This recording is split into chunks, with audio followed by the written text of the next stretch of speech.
তো এটা দেখো মা ভবতারিণী মন্দির, অনেকেই চিনবে জানবে। এই প্রথম এলাম আমি, তো ভালো লাগছে বেশ মায়ের এই মন্দিরটা দেখে।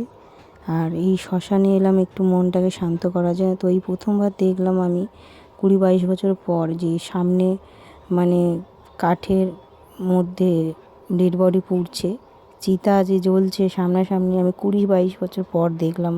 এবং শ্মশানে এলাম 20-22 বছর পর কেবলই।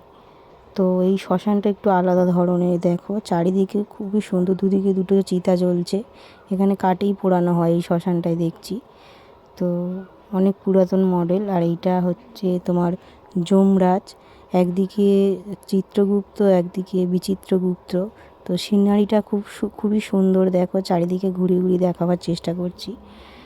আর এই যে এখানে ব্রহ্মা বিষ্ণু মহেশ্বর রয়েছে।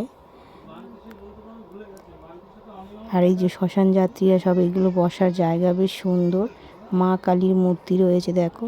আর এখানে রয়েছে অন্ধকারের মধ্যে তোমায় ঠিক দেখাতে পারলাম না, একটু সন্দেহ হয়েছিল, রাজা হরিশ্চন্দ্র নিজের সন্তানকে পোড়াচ্ছে, ওনার বউ সন্তান নিয়ে দাঁড়িয়ে আছে, খুবই সুন্দর সিনারিটা। আর এই যে ব্রহ্মা বিষ্ণু মহেশ্বর দেখো। যখন আমরা গিয়েছিলাম একটু সন্ধে সন্ধে হয়ে আসছিল, যেহেতু খুব রোদ্দুর, তো বিকালের দিকে গিয়েছিলাম। তো খুবই সুন্দর জায়গাটা দেখো। এখানে এখানে পঞ্চনন্দের মন্দির আছে। এটা শিব দুর্গা যেখানে শ্মশান যাত্রীরা এসে বসে ওই জায়গাটায়।